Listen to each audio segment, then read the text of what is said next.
continuamos a nuestro estudio, de esta tarde, de este día.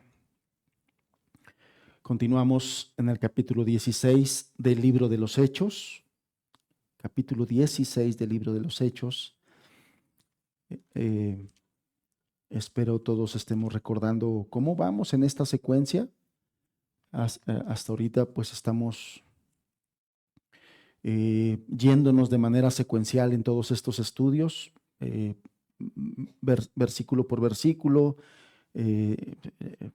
Cada capítulo lo dividimos en partes para poder facilitar el estudio de esto. Y bueno, que el Señor nos siga hablando, que el Señor nos siga enseñando, que el Señor nos siga educando, que el Señor nos siga exhortando, porque a través de cada página, a través de cada estudio, aún de este relato histórico como es el libro de los Hechos, yo creo que Dios nos está hablando, yo creo que Dios nos está enseñando, y definitivamente yo creo que el Señor nos está exhortando y algunas veces reprendiendo, porque Él muestra, a través de este relato de Lucas, Él muestra todo lo que Él quiere hacer y todo lo que Él puede hacer a través de vasos de barro, a través de humanos, ¿no? A través de humanos.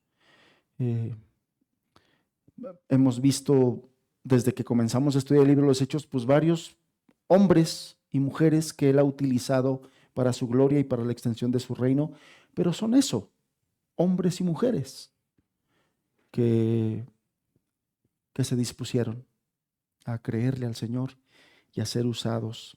Y en cada relato de cada uno de ellos, hermanos, el Señor nos reta a nosotros, el Señor nos confronta nuestro cristianismo, confronta nuestra fe. Y eso es bueno, eso es bueno. Les decía yo, continuamos capítulo 16, pero bueno, a manera de introducción, para adentrarnos en un momento más en lo que vamos a estudiar, en los versículos que vamos a estudiar el día de hoy, yo quisiera relatarle, recordarle, estoy seguro que muchos aquí conocen la historia de José.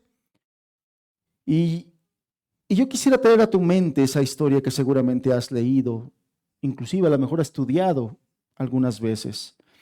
Este hombre llamado José, ya en el libro de Génesis, se nos dice y nos dice la escritura que él fue vendido como esclavo allá en Egipto y fue vendido nada más ni nada menos que por sus hermanos por causa de celos. Yo creo que ustedes recuerdan que algunos le conocen como José el Soñador, ¿no? Porque resulta que el Señor le daba a él revelación a través de algunos sueños. A él, de manera muy particular, le daba, le vislumbraba a través de sueños algunas cosas que en el futuro vendrían. Y cuando Josué las contaba a sus hermanos y a sus padres, pues provocaba los celos de ellos, ¿no? Porque los hermanos no creían en lo que Dios le revelaba a José, pensaban que era solamente algo muy propio y que él se quería exaltar sobre de ellos, entonces estaban llenos de celos, no lo querían, esa era la verdad, no lo querían, y entonces lo vendieron. Y bueno, pues todo el relato resulta que José va a dar hasta Egipto, llega a Egipto, y allá en Egipto pues salta a la fama, ahí en la corte de Faraón, ¿no? Dios lo pone en ciertas circunstancias para que haya gracia ante los ojos del Faraón, y Faraón lo pone en un lugar, de hecho era el segundo después de Faraón, y esa posición exaltada que Josué pudo obtener le ayuda para poder proveer a su padre y a sus hermanos durante la siguiente hambruna que se avecinaba. Si me acompañas en tu Biblia, Génesis capítulo 45, Génesis capítulo 45, vamos a leer el versículo 5 y al versículo 8.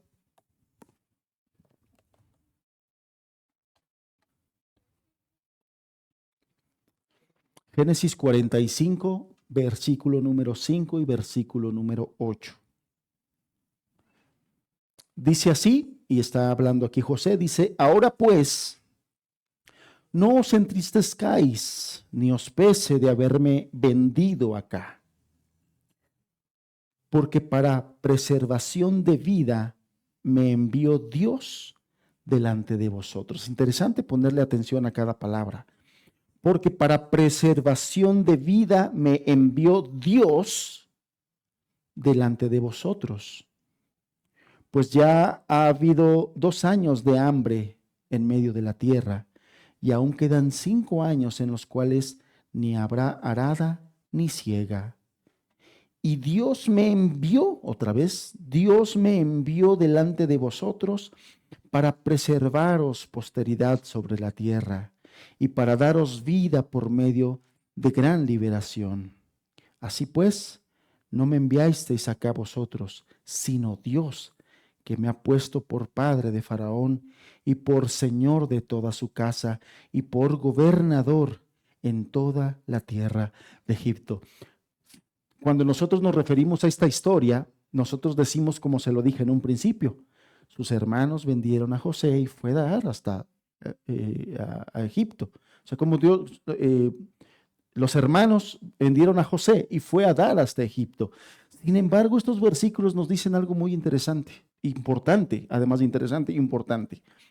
José, ya muchos años después de que había sido vendido, y había pasado porque no solamente fue vendido así, o sea, primero lo arrojaron a un pozo, después lo vendieron a unas personas, se lo llevaron de esa tierra, después esas mismas personas lo vendieron a Potifar, Potifar lo lleva a Faraón,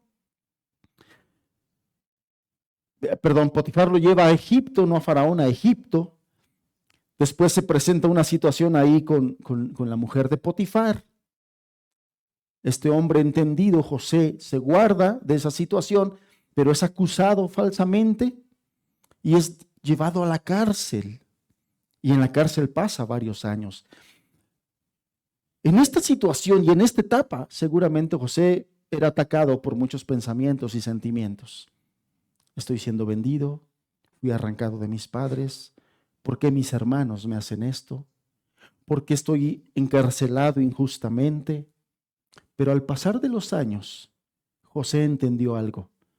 No fueron mis hermanos los que me llevaron a Egipto. Fue Dios. Y además, con propósitos de los cuales Dios tenía mucha claridad. Dice así: porque para preservación de vida me envió Dios delante de vosotros. Pues ya ha habido 2 años de hambre en medio de la tierra, y aún quedan 5 años de los cuales ni habrá arada ni siega. Y Dios me envió delante de vosotros para preservaros posteridad sobre la tierra y para daros vida por medio de gran liberación. Así pues no me enviasteis vosotros, fue Dios que me ha puesto por padre de Faraón y por señor de toda su casa. Tampoco dijo en su corazón: mire nada más a dónde me ha llevado mi inteligencia, mi sabiduría, mis dones, mis talentos, qué lugares he ocupado aquí en Egipto, qué posiciones tan importantes gracias a mi inteligencia y a mi sabiduría. En todo momento Josué reconoció que Dios es soberano y que Dios tiene planes aún en medio de nuestras malas circunstancias.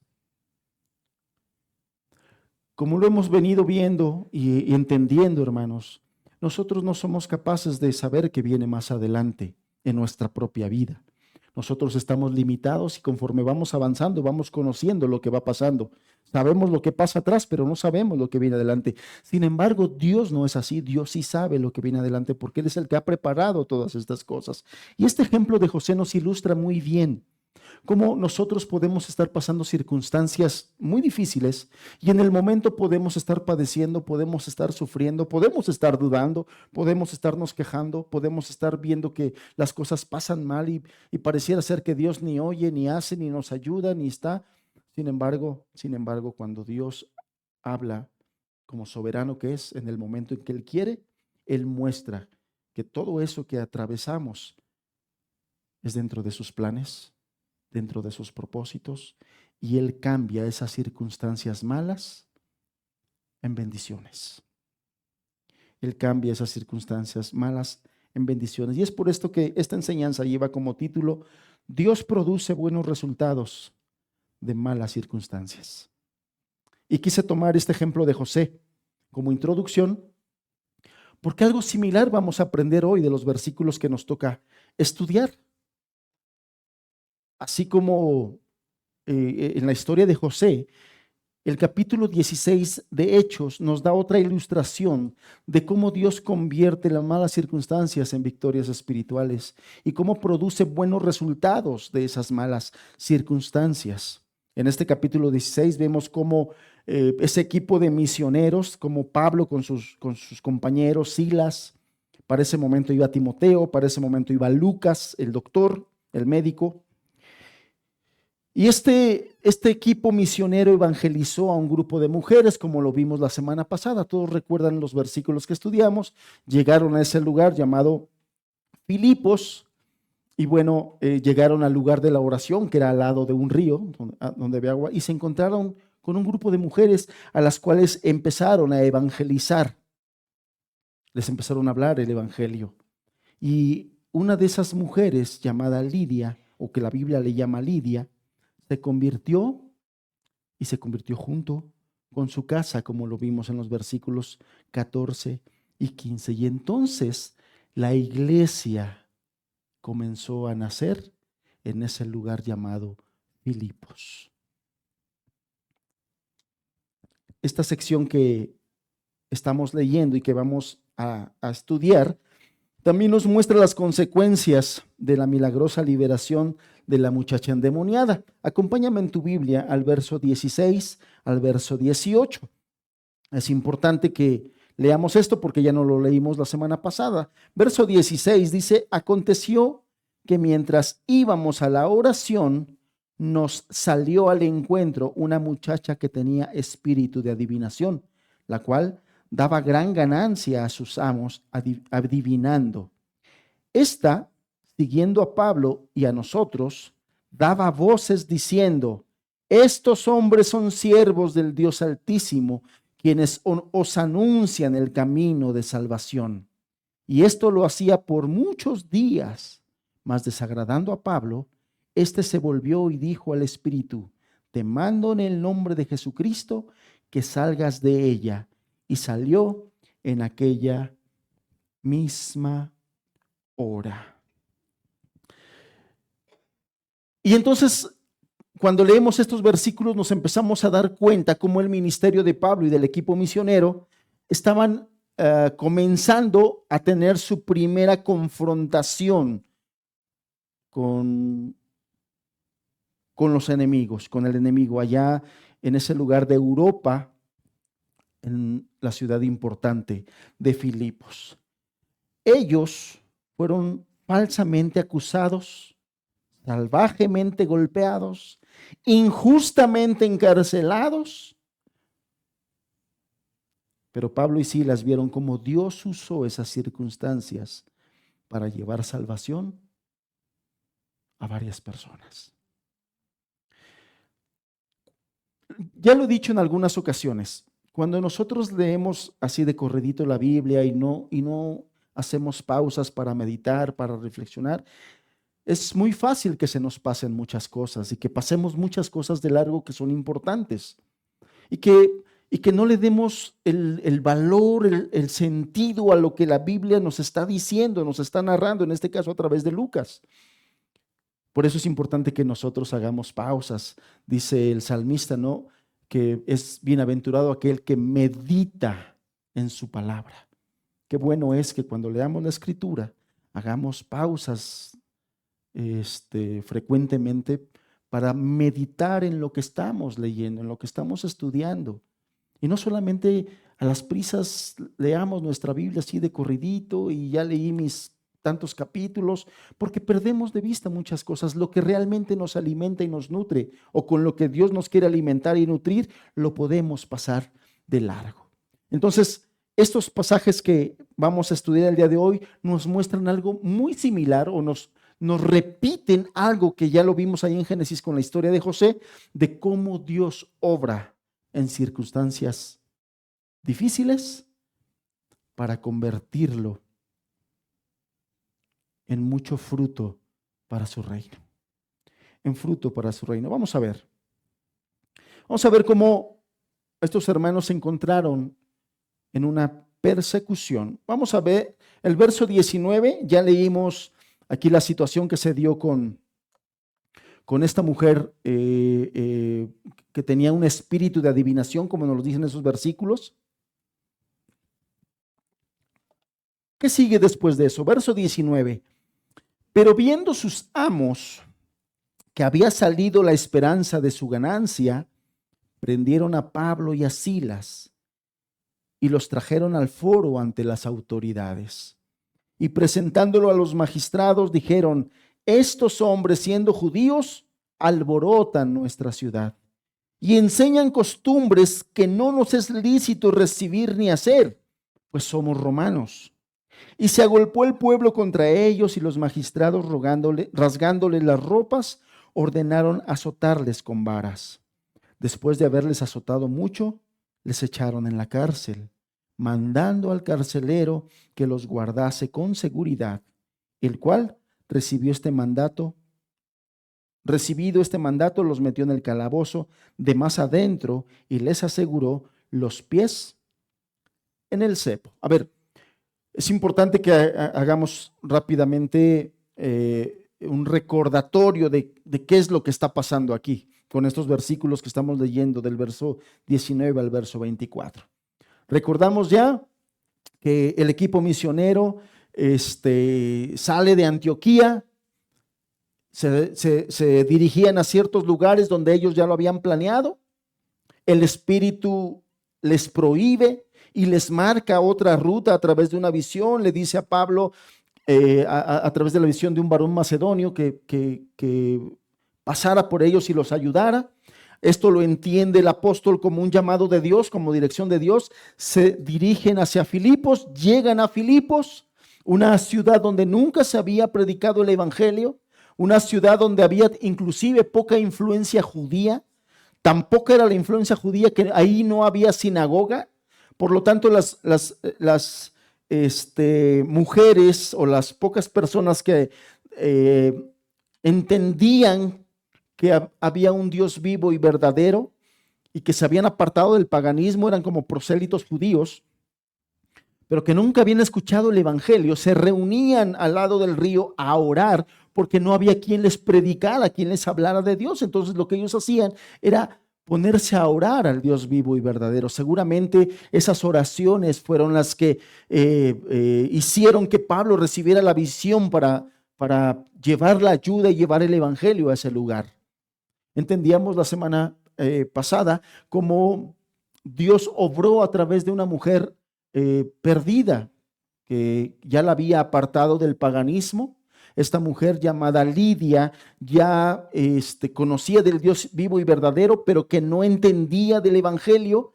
Y el momento en que los misioneros empiezan a hablar del evangelio, dice que el Señor abrió el corazón y el entendimiento de esta mujer, de tal manera que en ese momento ella entendió que ese era el mensaje correcto, ese era lo que ella estaba tanto anhelando y esperando. Se le revela a Jesucristo y entrega su vida a Dios a través de Jesucristo, la fe, al punto que lo recibe en su casa. Y dice la escritura que se quedaron por varios días. Y entonces entendemos nosotros que durante muchos días, no sabemos cuánto, la ruta del equipo misionero era de la casa de Lidia al lugar de oración, del lugar de oración a la casa de Lidia, por muchos días, y seguramente conociendo otros lugares de la ciudad de Filipos.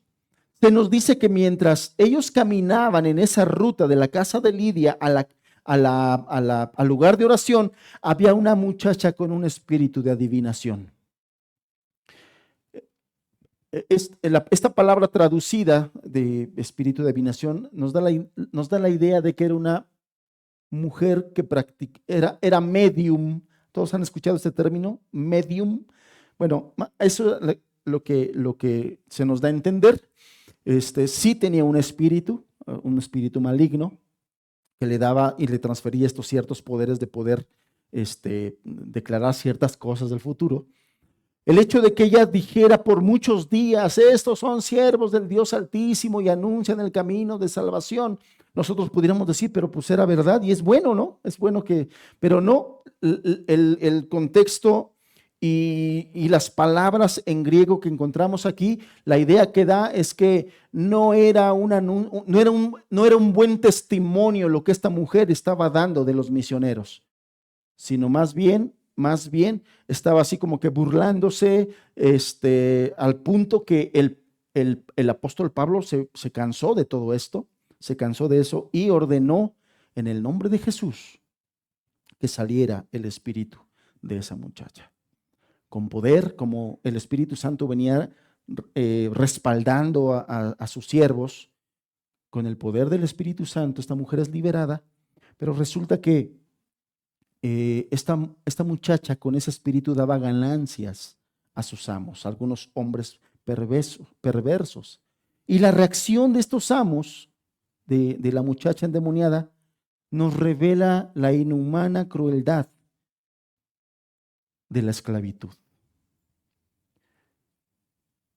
En lugar de alegrarse estos hombres por la liberación de ella, se enfurecieron al ver que había salido la esperanza de su ganancia.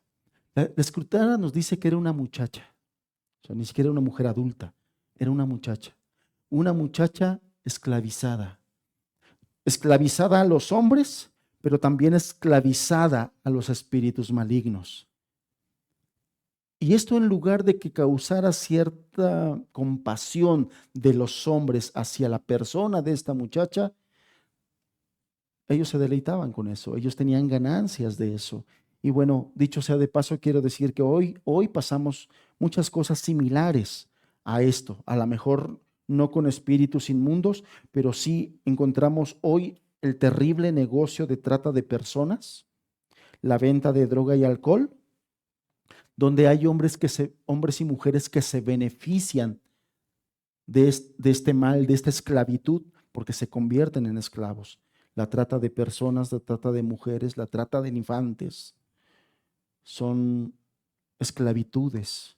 Y hay gente mala, muy perversa, que se beneficia económicamente de todo ello. Todo el negocio de las drogas y todo ello es porque hay quien se beneficia del daño que se le hace a nuestros jóvenes. El día de hoy vivimos cosas similares a estos. No les importa la vida humana siempre y cuando haya ganancia económica de todo esto. Estos hombres temían la expansión del evangelio y que esto lo sacara del negocio, y por eso se armó un revuelo inmenso. Vemos como el verso 23, acompáñame al verso 23.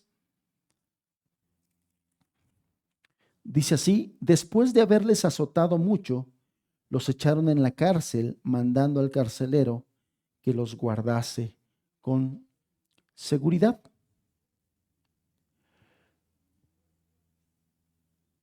Vemos entonces todo lo que Dios está haciendo a través de este grupo de hermanos, de este grupo misionero.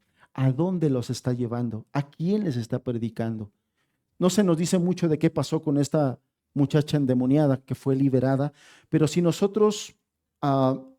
si nosotros vemos todo lo que pasó mientras el ministerio del Señor Jesús estuvo en esta tierra, allá en los evangelios, nosotros nos damos cuenta de que todas esas personas que fueron liberadas de espíritus inmundos por el ministerio y el poder del Señor Jesús, a todos ellos también le perdonó sus pecados. Si el Espíritu Santo que hizo eso durante el ministerio del Señor Jesús también lo hizo con esta mujer, nosotros podemos pensar que esta mujer también fue salva. No lo dice la Escritura, no lo dice aquí Lucas, no nos da detalles, pero si nosotros seguimos ese patrón de los evangelios, podemos pensar que esta mujer fue salva, una mujer endemoniada que fue liberada de esta esclavitud, hermanos. Qué glorioso sería que el Señor utilice a los miembros de esta iglesia para llevarnos a predicarles a esclavos, y a esclavas. Esclavas de la prostitución, por ejemplo, que el día de hoy es uno de los males más normalizados. Ya el día de hoy ya no les llaman prostitutas, ya les llaman influencers. Ya está muy normalizado esta esclavitud. Son mujeres que se dedican a la prostitución, pero ya no les llaman así. Ahora son influencers. Y sí, influyen sobre otras jovencitas. Eso es la triste realidad. Que el Señor utilice a esta iglesia, a los miembros de esta iglesia, para predicarle a drogadictos, para predicarle a alcohólicos, para predicarle a todos aquellos que han caído en semejantes desgracias. Esos hombres y mujeres, por el mero hecho de haber sido creados a imagen del Dios vivo y verdadero, merecen que se les predique el Evangelio. Por el mero hecho de haber sido creados a imagen y semejanza de Dios. Entonces, la reacción de estos hombres y de este pueblo en general nos ilustran una triste realidad espiritual. El amor al dinero enturbia la percepción espiritual. ¿Cuánta gente conocemos que por su negocio, que por su trabajo, que por estar afanados, no buscan al Señor, no quieren buscar al Señor? Le dan más importancia a abrir el negocio o atender el negocio en domingo que reunirse para alimentar su alma, para aprender más del Señor. Bien, vemos entonces que esta multitud y los amos de esta muchacha, furiosos por la pérdida de los ingresos que la muchacha proporcionaba, dice el verso 19 que sus amos prendieron a Pablo y a Silas y los trajeron al foro ante las autoridades. Eso es lo que nos dice el verso número 19. El foro mencionado aquí es una plaza pública central que también funcionaba como mercado y también como un centro social, centro de convivencia de la ciudad, de tal manera que era un lugar de reunión de los habitantes de aquella ciudad. Y habiendo arrastrado ya a Pablo y a Silas ante estas autoridades, sus acusadores abrieron los procedimientos con esta declaración, dice el verso 20. Y presentándolos a los magistrados dijeron: estos hombres, siendo judíos, alborotan nuestra ciudad y enseñan costumbres que no nos es lícito recibir ni hacer, pues somos romanos. En realidad había algo de verdad aquí. En esos lugares donde la influencia romana era muy fuerte, había leyes que prohibían a los pobladores tener otra religión que no fuera la del Estado, por ejemplo, o aprender otras doctrinas que no fueran las que permitidas por el Estado. Entonces, en cierta forma, sí era verdad lo que estos estaban acusando. Verso 22 dice: y se agolpó el pueblo contra ellos, y los magistrados, rasgándole las ropas, ordenaron azotarles con varas. Y después de haberles azotado mucho, les echaron en la cárcel, mandando al carcelero que los guardase con seguridad, el cual, recibido este mandato, los metió en el calabozo de más adentro y les aseguró los pies en el cepo. Sí, cuando nosotros le ponemos atención a toda la narrativa de Lucas y tenemos un poquito de imaginación, Lucas es capaz de hacernos oír a través de su narración, por ejemplo, la extraña voz de un demonio que hablaba por boca de un esclavo. O sea, yo no sé cuántos vieron esa película de Manos Milagrosas. ¿Alguien la vio? Y lo saco a colación porque la mamá de los protagonistas, cuando estos eran muchachos, ella les explicaba a sus hijos que Dios les había dado la capacidad de imaginar cosas, ¿no? Dios les había dado la capacidad de imaginar cosas. Entonces, uno de ellos, el protagonista principal, le dice: no, mamá, yo soy muy tonto, yo no imagino nada. Y le dice: no, a ver, si yo te digo, iba por ahí un ratoncito azul, ¿qué viene a tu mente? Y el niño dice: nada. Y entonces empieza a hacer el esfuerzo Y en una ocasión, en una predicación, él estaba en la congregación, estaba oyendo predicar al pastor y el pastor estaba contándoles el testimonio de un médico cristiano. Bueno, en ese momento, cuando él empieza a imaginarse al médico cristiano, aparece en escena el ratoncito azul. O sea, revolvió en su imaginación, revolvió dos cosas, pero finalmente lo pudo imaginar. Bueno, lo que quiero decir es que cuando nosotros le ponemos atención a la narrativa de Lucas en el libro de los Hechos, podemos nosotros imaginarnos hasta cómo sonaba la voz de la muchacha con espíritu de adivinación. Más o menos así.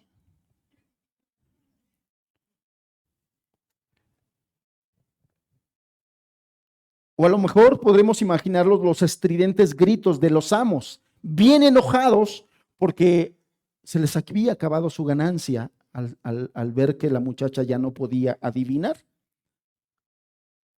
Estos amos defraudados de su sucio lucro. O además, aquella multitud que gritaba acusándolos, o también a los precipitados e injustos mandatos de los magistrados ante el tumulto. Si nosotros le ponemos atención, podemos imaginarnos muchas de estas cosas, porque Lucas nos da muchos detalles acerca de esto. A veces parece ser que prevalecen hasta tal punto los gritos de los malos que pareciera ser que el testimonio de los santos de Dios pudiera quedar ahogado. Y a veces es tanto el ruido del mundo malvado en el que vivimos que pareciera ser que tampoco no escuchamos a Dios y que Dios guarda un silencio inexplicable ante la tribulación de sus hijos. Porque no es bueno que nosotros pasemos de alto lo que estaba pasando aquí. Dice la Escritura que nuestros hermanos fueron azotados mucho. Verso 23, después de haberles azotado mucho. No creas que cuando los amos alborotaron al pueblo y los llevaron ante los magistrados, le dijeron, señores distinguidos, ¿pudieran ustedes, por favor, acompañarnos a la plaza principal ante nuestros magistrados? Porque quisiéramos ver si los azotan muchas veces. No, seguramente los agarraron bruscamente, violentamente, los jalonearon, los llevaron aquí y después dice que llegando ante los magistrados rasgaron sus vestiduras. Le dije, a ver, ¿dónde está la costura? Aquí está la costura. A ver, déjeme, le voy a dar un jaloncito, ¿eh? No, los maltrataron, vivieron un momento de agresión, de violencia, violentaron a nuestros hermanos. Empujones, jalones, malas palabras seguramente, llegaron ante los magistrados a un juicio injusto porque no se indagó, a ver, déjame ver si esto es cierto, si esto es así, no se indagó, inmediatamente dieron el veredicto y dice aquí que se agolpó, verso 22, se agolpó el pueblo contra ellos, se agolpó, esta palabra indica que estaban furiosos y estaban violentos, se agolpó el pueblo contra ellos, no solamente los amos de la mujer, sino todo el pueblo y los magistrados, rasgándoles las ropas, ordenaron azotarles con varas. ¿Te puedes imaginar a los hermanos, a Pablo y a Silas, siendo jaloneados, empujados, maltratados ante los ministros, ser jaloneados de sus vestiduras de tal modo que los descubrieron sus espaldas, descubrieron todo su dorso y escucharon cómo dieron la orden de azotarles con varas?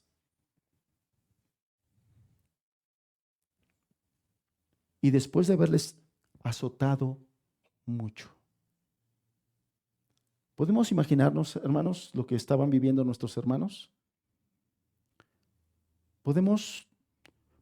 Pudiéramos nosotros quedarnos con tranquilidad y decir, sí, mira lo que le pasaron a estos, sí, los azotaron mucho.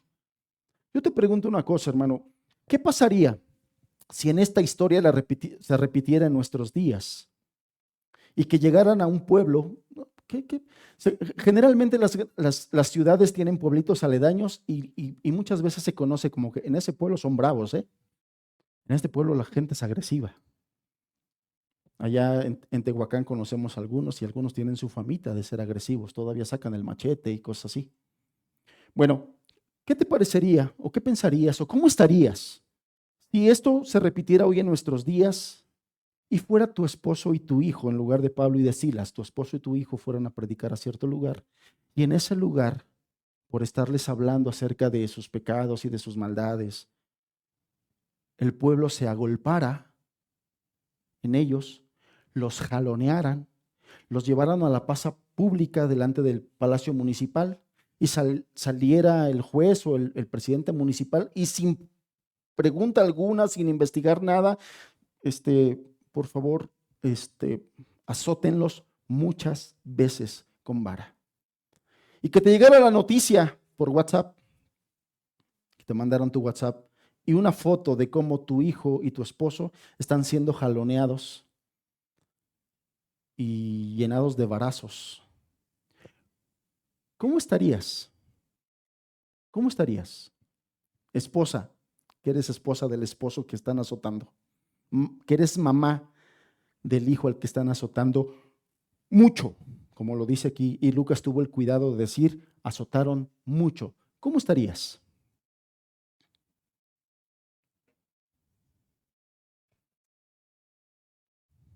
¿Cómo estarías?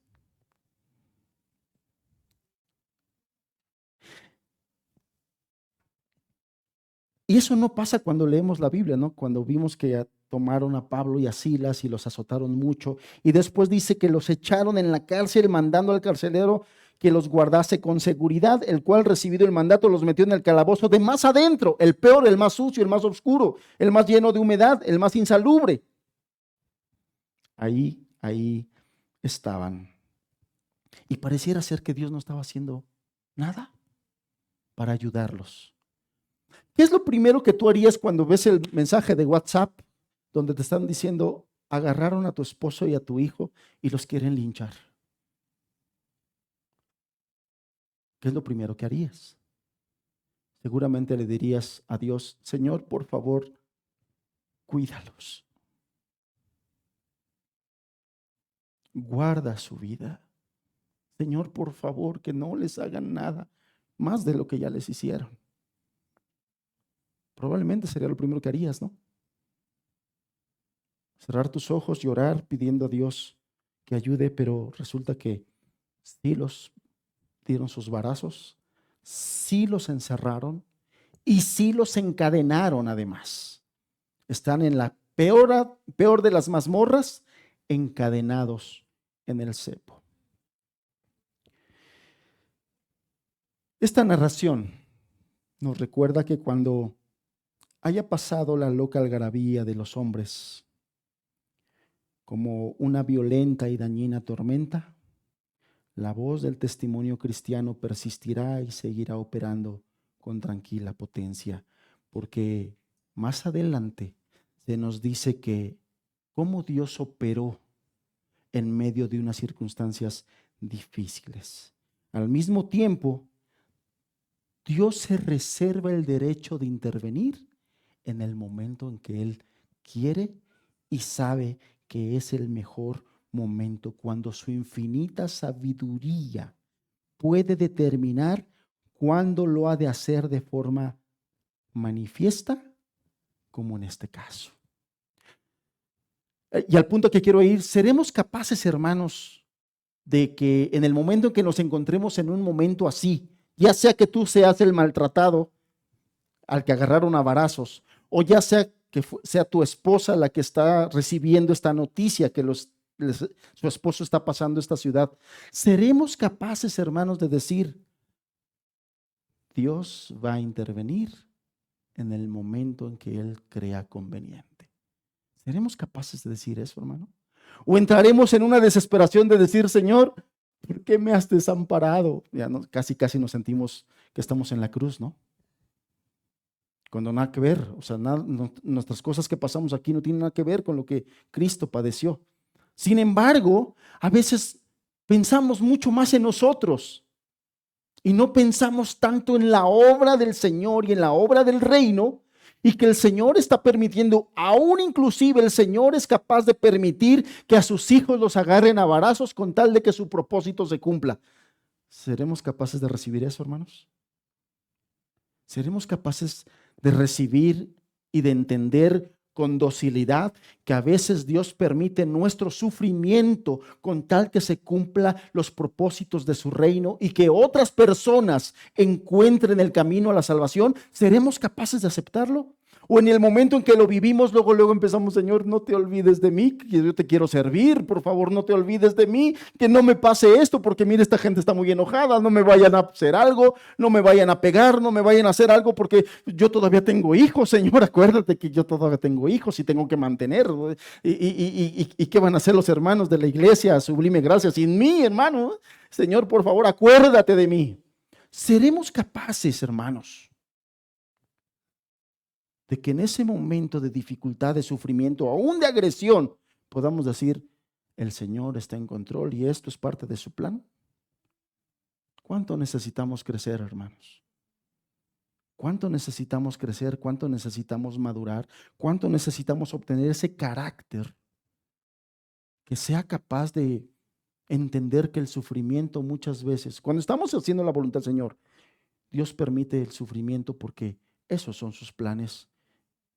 Y a través de nuestro sufrimiento Él quiere que otras personas conozcan. ¿Seremos capaces de eso? Porque como seres humanos, hermanos, a veces somos muy egoístas y a veces sí decimos: sí, Señor, yo, como Pedro, ¿no? Por ti daré la vida. Pero cuando estamos atravesando las circunstancias difíciles, ya no somos tan valientes y nomás decimos: sí, Señor, que se haga tu voluntad en las mulas de mi compadre, no en las mías, ¿no? O sea, que sea otros hermanos que pasen y padezcan, pero yo, a mí guárdame, Señor, a mí que no me pase eso.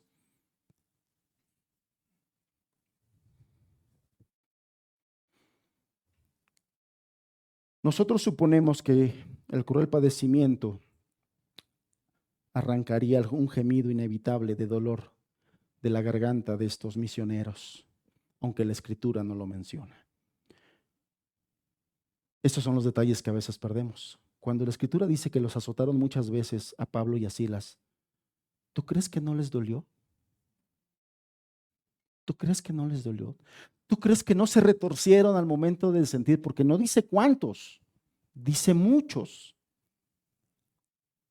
No sé si y pudiera ser, no lo sé, pero en la costumbre romana los latigazos eran 40 menos 1, pero los varazos no lo sé.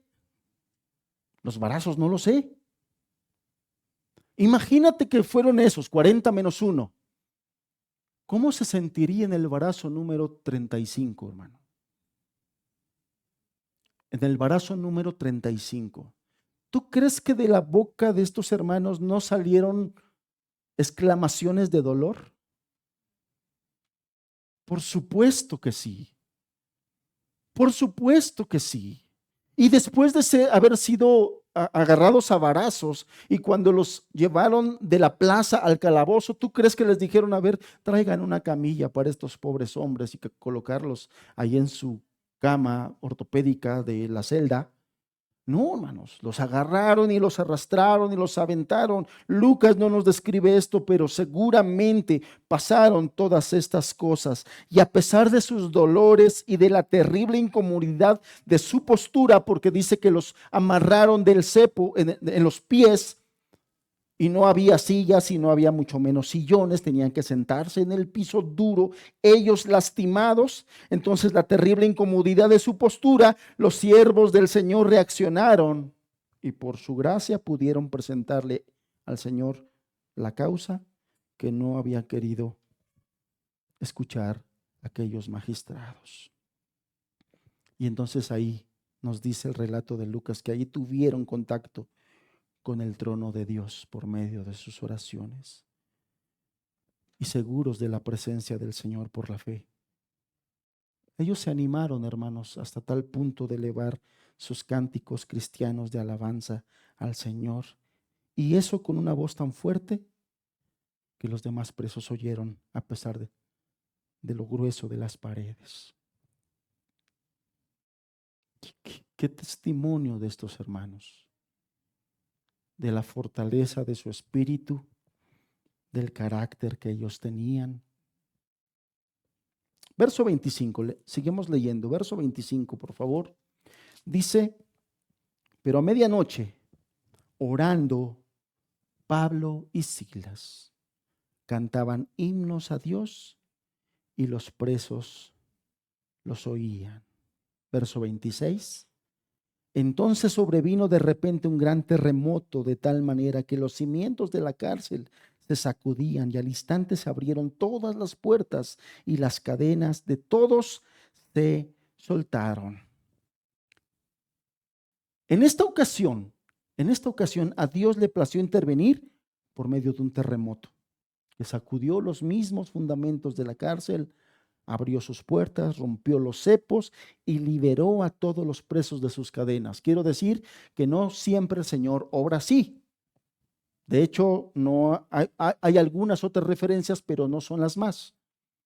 Pero en esta ocasión al Señor le plació operar y responder de esta manera, con un terremoto. No, es Dios. Y Dios puede hacer todas las cosas que Él quiera. La Biblia nos muestra que en realidad, generalmente el Señor se comunica con sus siervos con una voz apacible y dulce, y no por movimientos sísmicos. Pero de vez en cuando al Señor le place hablar a su favor por medio de esas manifestaciones de poder que sacuden hasta la obra de los hombres. Así lo quiso hacer. Y el Señor nunca hace las cosas de balde, siempre con un propósito. De tal manera que dice el verso 27, despertando el carcelero, pues con un terremoto así que no se despierta, despertando el carcelero y viendo abiertas las puertas de la cárcel, sacó la espada y se iba a matar, pensando que los presos habían huido. Mas Pablo clamó a gran voz diciendo, no te hagas ningún mal, pues todos estamos aquí. Él entonces, pidiendo luz, se precipitó adentro y temblando se postró a los pies de Pablo y de Silas. ¿Qué nos dicen estos versículos? Que el guardián de la cárcel fue despertado de su sueño por el estruendo del terremoto y todos los efectos inmediatos que éste tuvo. Todos los oficiales romanos, como buen oficial romano, su principal preocupación fue mirar la seguridad de los presos. Y cuando con horror comprobó que todas las puertas estaban abiertas, él inmediatamente supuso que los presos habían escapado, habían huido. Y bueno, aunque él no tenía ninguna culpa de esto, en aquel tiempo los soldados romanos pensaban que la manera de pagar a esta situación de que los presos se le escaparon era el suicidio. Se iba a suicidar. Pero Dios tenía planes con él. Dios tenía planes con este hombre. Él se hallaba fuera, nos dice la narración que él estaba fuera, de modo que nada podía apreciar de lo que estaba pasando dentro de la cárcel. Pero Pablo desde afuera sí pudo percibir que él estaba sacando su espada y estaba pensando en quitarse la vida. De tal manera que el apóstol le gritó, no te hagas ningún mal, pues todos estamos aquí. Al escuchar las voces del apóstol, él dejó su intento de suicidarse. Y cuando sus servidores le trajeron la luz y él pudo entrar alumbrando y pudo contemplar que todos estaban ahí. Y eso a él le dio una luz de esperanza. Verso 30. Verso 30.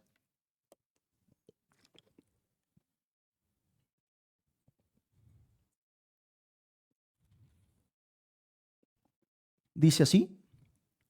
Y sacándolos, les dijo, señores, ¿qué debo hacer para ser salvo? Verso 31. Ellos le dijeron, cree en el Señor Jesucristo y serás salvo tú y toda tu casa. Recuerdan que la semana pasada yo les decía que cuando Dios empieza a llamar a una persona, hacia el camino del evangelio, al camino de luz, al camino del arrepentimiento, el Señor no solamente está pensando en esa persona. El Señor está pensando en todas aquellas personas que están alrededor de esta persona y las más cercanas, su familia. Y esto es sumamente importante para muchos de los que están aquí, porque pudiera ser que de las familias que vienen aquí, a lo mejor en algunas, específicamente uno o dos son los interesados y los otros pues vienen porque pues no les queda de otra. Me trajeron, ¿no? Si son los hijos, pues no hay de otra. Todavía mandan ellos y pues tengo que venir, pues no me dejan de otra. O puede haber otro miembro de la familia que no quiere venir, pero como el Señor está tratando con algún miembro de esa familia le insiste, vamos a la reunión, vamos a la reunión, vamos a la reunión. Y yo quiero que te lleves algo muy claro y que lo sepas de una vez. El Señor te está buscando. No vaya a ser que te estás portando necio con Dios. No vaya a ser. O sea, no es que Dios le está llamando solamente a tu papá. No es que Dios le está llamando solamente a tu mamá. No es que Dios le está llamando solamente a tu hijo. No.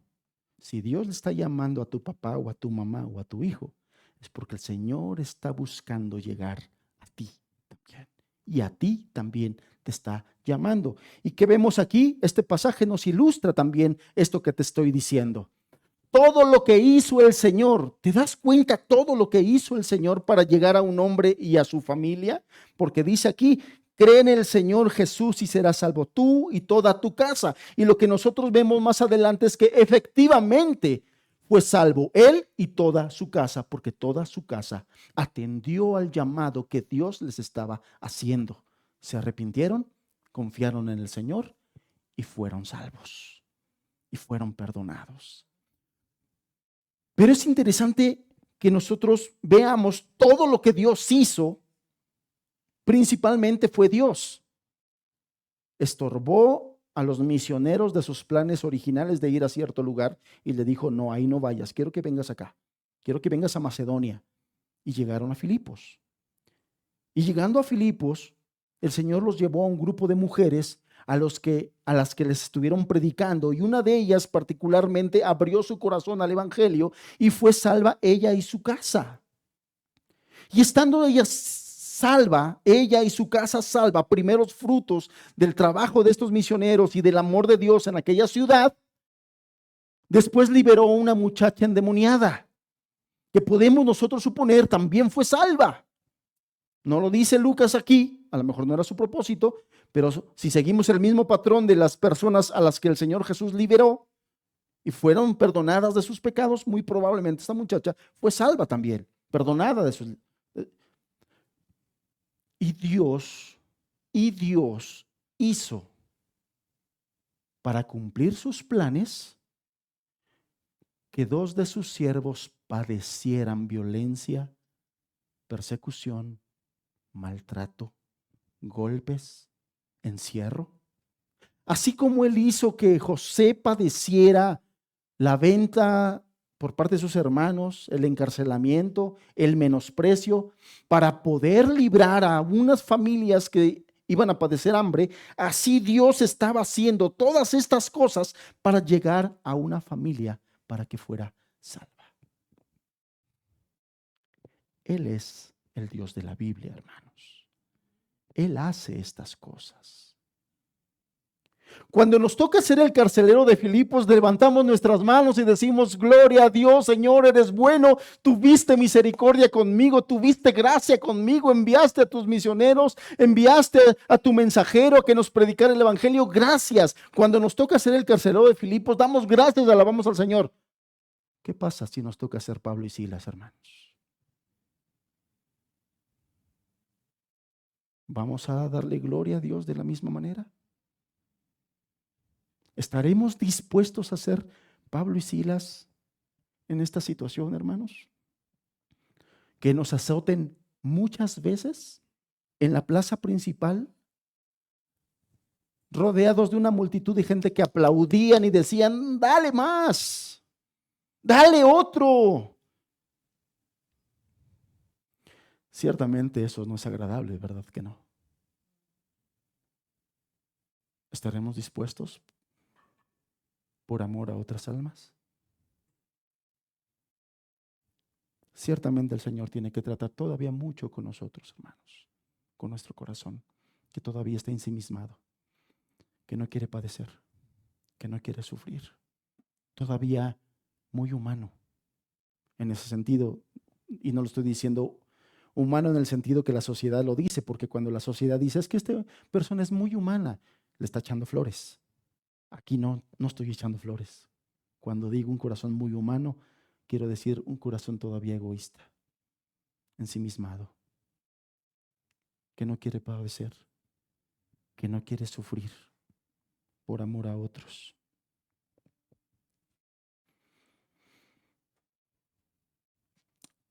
No es muy atrevido que nosotros supongamos que el carcelero tuviera nociones sobre quiénes eran esos presos y cuál había sido su mensaje anterior a los padecimientos del día anterior.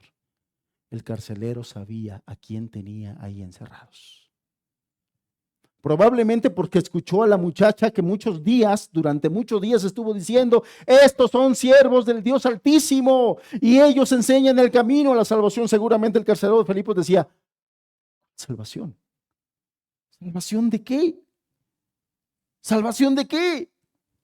Y ahora, bajo la impresión de un terremoto, sorprendido ante la autoridad de Dios y de estos presos respaldados por su Dios, seguramente él se acercó a preguntar, ¿quién es ese Dios? ¿Qué es esa salvación? Y de ahí su pregunta, ¿qué debo hacer para ser salvo? Y él sabía que estos hombres podían orientarle, podían decirle acerca de la salvación. Y por eso dice que llegó a los pies de los mensajeros de Dios y se postró ante ellos. Y al sacarles fuera, con tono de sumo respeto y hasta de reverencia, exclamó, señores, ¿qué debo hacer para ser salvo? A veces no nos es posible sondear todo lo que encerraba esta conocidísima pregunta del carcelero, porque seguramente es un texto que muchos de nosotros hemos escuchado mucho, ¿no? No es fácil entender todo lo que esa pregunta encierra, hermanos. Sin duda necesitaba orientación. Alguien que claramente le hablara del Evangelio y le dirigiera hacia el camino de la salvación. Esa salvación que había escuchado de la muchacha endemoniada le afectó en lo más íntimo de su ser y el Señor preparó todas estas cosas. A lo mejor no sabía muchas otras cosas, pero sí sabía que necesitaba salvación. Eso sí lo sabía. Pablo entiende que el Señor había preparado todas estas cosas. Pablo entiende que fue Dios el que permitió que los golpearan de la manera que los golpearon y que llegaran a esa cárcel. Pablo entendió que Dios quería algo con ese carcelero y por eso es que le declaró estas palabras. Cree en el Señor Jesucristo y serás salvo tú y tu casa. Fue como echarle una soga para que esta persona que se estaba ahogando, hablarles del Evangelio es lo que la gente perdida necesita, hermanos. Explicarles bien el Evangelio es lo que la gente necesita para que Dios los lleve a la salvación. No hay otro camino, es el Evangelio, hermanos. Y cuando nosotros expliquemos el Evangelio, debemos explicarlo de la manera más clara posible.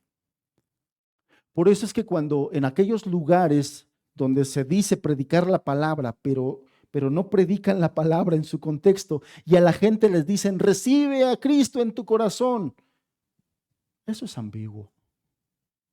Además de no ser bíblico, es ambiguo. A lo mejor en las personas que no están muy familiarizadas con eso, recibe a Cristo en tu corazón. ¿Qué es eso? ¿Cómo se hace eso? O a lo mejor nosotros y era algo que yo acostumbraba a hacer, ya no, pero decía, busca de Dios.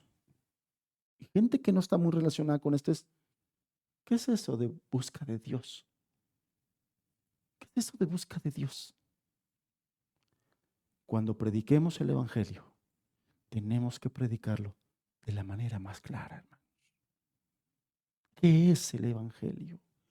Porque así como el Señor, este hombre carcelero, necesitaba urgentemente una respuesta a su pregunta: ¿qué debo hacer para ser salvo? ¿Qué harías tú, hermano? ¿Cómo responderías, hermana, si una persona ya fuera saliendo, ya tocada por Dios, ya tratada por el Señor previamente, por el Espíritu, porque hemos visto y aprendido que así obra el Señor, y te preguntara: ¿qué tengo que hacer para ser salvo? Busca de Dios. Recibe a Cristo en tu corazón. No, hermanos. Tenemos que ser capaces, como fieles servidores de Dios, poder explicar el Evangelio. Poder explicar el Evangelio. Aquí el apóstol le dijo: cree en el Señor y serás salvo tú y toda tu casa. El verso 32, quiero que leamos juntos el verso 32. Dice: y le hablaron la palabra del Señor a él y a todos los que estaban en su casa. Le hablaron la palabra del Señor a él y a todos los que estaban en su casa. Tenemos que ser capaces de poder hablar la palabra del Señor bien explicada, hermanos, bien explicada. Verso 33. Y él, tomándolos en aquella misma hora de la noche, les lavó las heridas y enseguida se bautizó él, fíjate, con todos los suyos. Ay, hermanos, cuánta necesidad hay allá afuera, y que el Señor nos tenga por dignos de poder ser utilizados para una obra como esta, donde podamos hablar a las personas y hallemos tal gracia que esa misma persona nos lleve con sus familias, y podamos hablarle a la familia. Y si esta familia está ya tratada por el Señor, todos puedan creer en Jesucristo como su Señor, como su Salvador. Que seamos capaces, hermanos. Termino ya con esto que les voy a decir.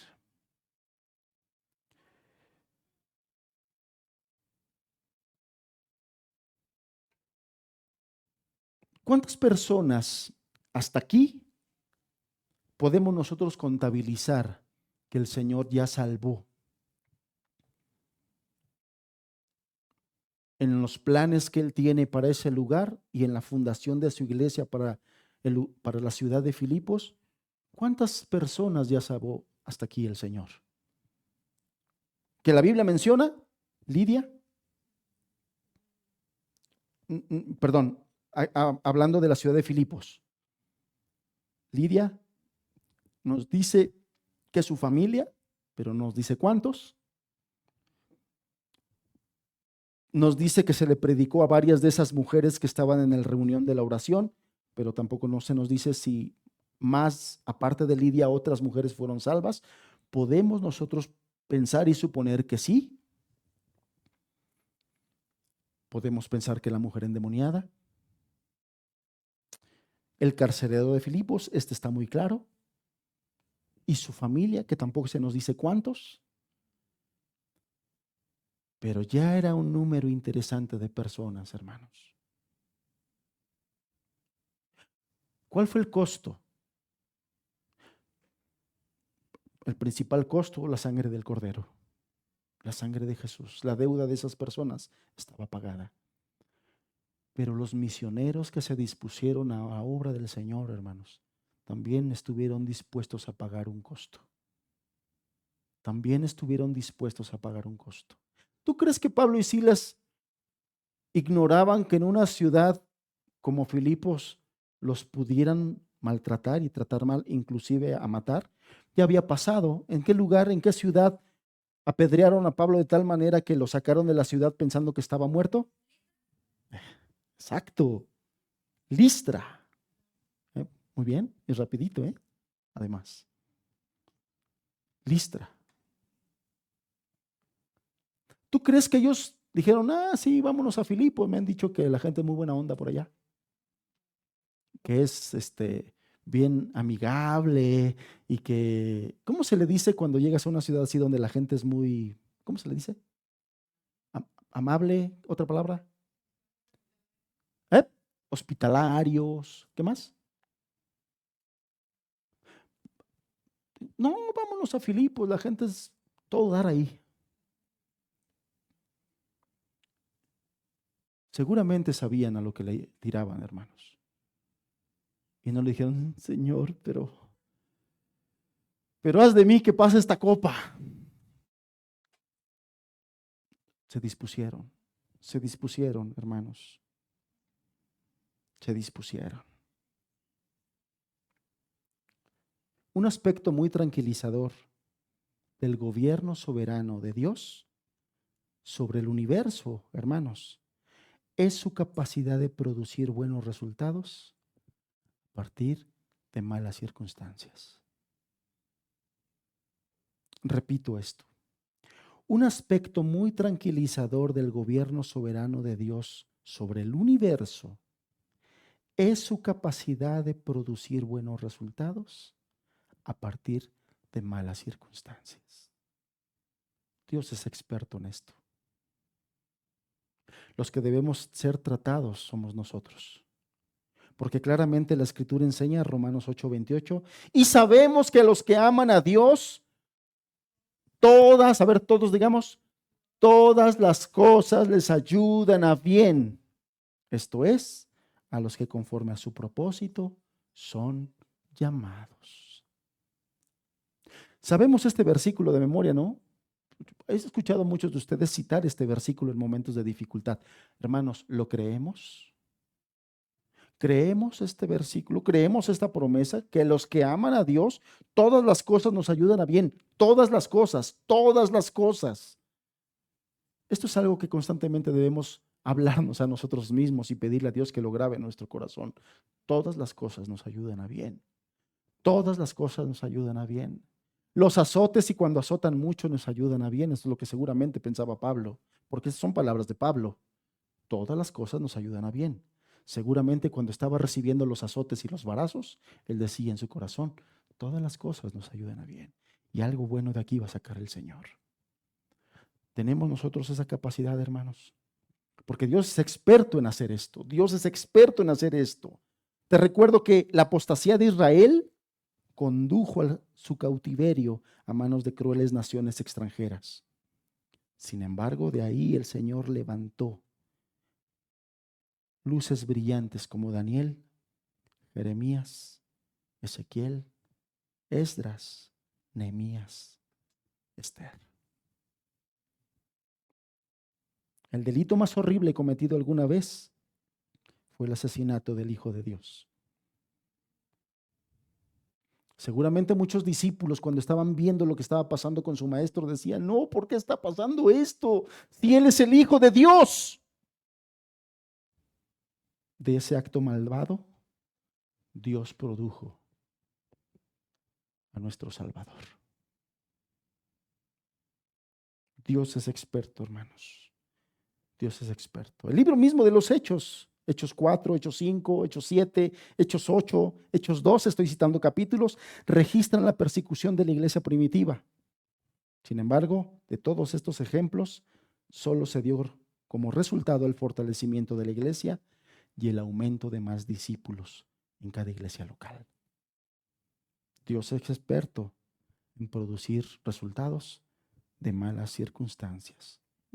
Hechos 16 no es decepción y nos narra otra ilustración de cómo Dios convierte las malas circunstancias en victoria espiritual. Falsamente acusados, golpeados, injustamente encarcelados, pero Pablo y Silas vieron cómo Dios usó todo eso para la salvación de toda una familia, hermanos. Podemos aprender de esto que todas las malas circunstancias que se le presentan a los hijos de Dios en una prueba, el Señor lo transformará para la gloria de su nombre, para la extensión de su reino y para el bien de su pueblo. La gloria de su nombre, la extensión de su reino y para el bien de su pueblo. Hermanos, ¿Estaremos dispuestos a orar para que Dios se glorifique y use para su reino y gloria nuestra situación y sufrimiento?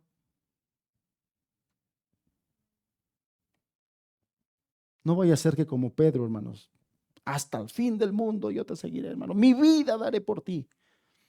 Y a la mera hora lo negó 3 veces.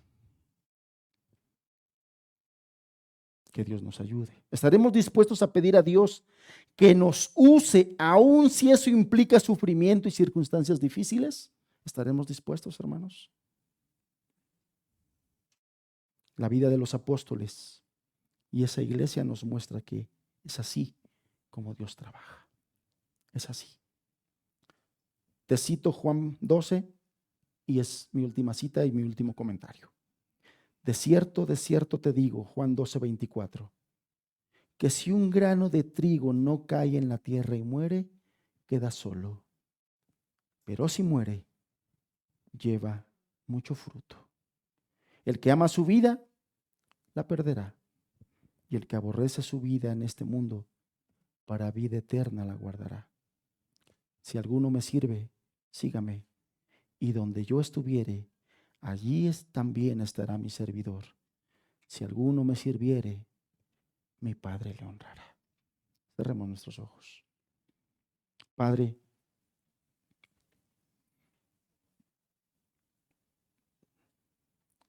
a mí se me olvida todavía, de repente pierdo de vista que tú eres experto en producir resultados de las malas circunstancias.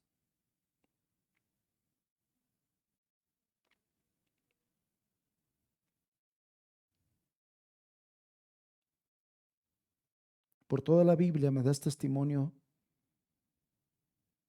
de que tú me amas, de que tú amas a tu pueblo, que las cosas que permites que sucedan en nuestra vida no es dejarnos a la deriva,